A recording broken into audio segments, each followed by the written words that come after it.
Selamat pagi teman-teman. Kali ini kita akan membahas mengenai proses pengambilan keputusan dalam bimbingan dan konseling.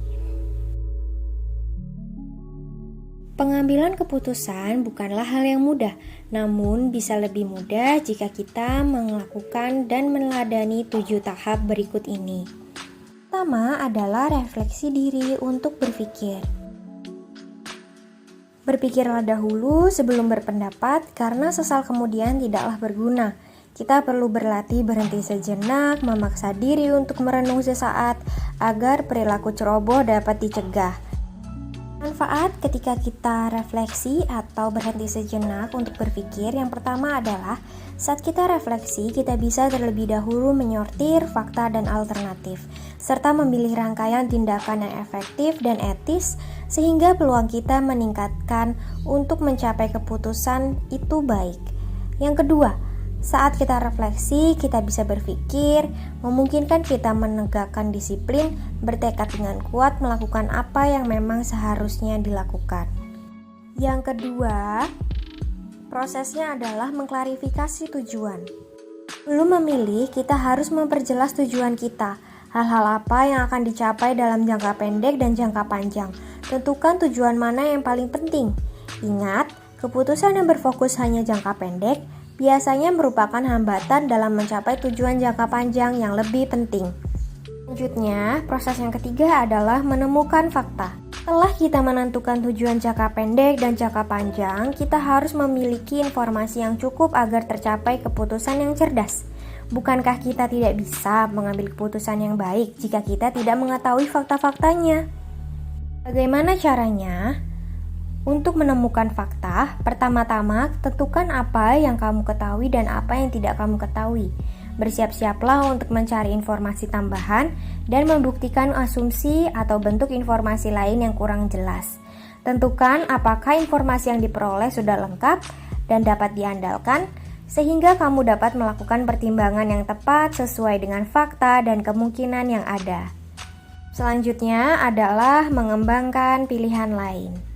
Nah, jika kita sudah menemukan fakta yang relevan, serta telah membuat keputusan sebaik-baiknya, maka langkah selanjutnya adalah berdiskusi dengan orang-orang yang kita percaya. Proses yang kelima, mempertimbangkan konsekuensi. Bagaimana kita bisa mengidentifikasikan konsekuensi yang kita ambil dalam mengambil keputusan? Yang pertama, kita bisa mengidentifikasi orang-orang yang akan terpengaruh oleh tindakan yang akan kita ambil. Dan yang kedua, kita memikirkan akibat keputusan itu terhadap mereka apa. Pertimbangkan pilihan dari sudut pandang mereka yang akan terpengaruh oleh suatu tindakan atau keputusan yang kita ambil. Identifikasilah siapa saja yang akan terbantu dan siapa saja yang akan dirugikan ketika kita mengambil keputusan tersebut. Keenam adalah menjatuhkan pilihan. Mungkin ada yang belum mampu menjatuhkan pilihan meskipun sudah melakukan tahap-tahap sebelum ini. Nah, ketika kamu belum bisa menjatuhkan pilihan, lakukanlah strategi berikut ini.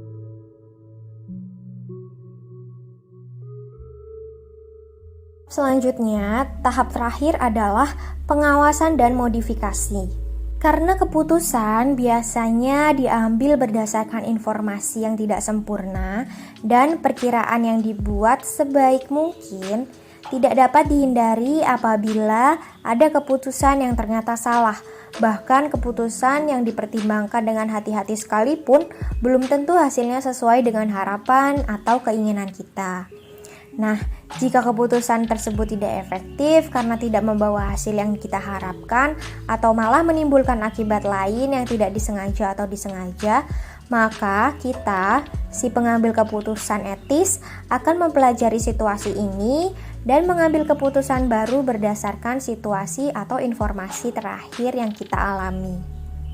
Jadi, kesimpulannya adalah dalam mengambil keputusan, kita harus memperhatikan tujuan yang akan kita ambil, mempertimbangkan fakta, sambil melihat sudut pandang orang lain mengenai keputusan yang akan kita ambil, melihat dampak apa yang akan kita dan orang lain terima saat kita memutuskan sesuatu.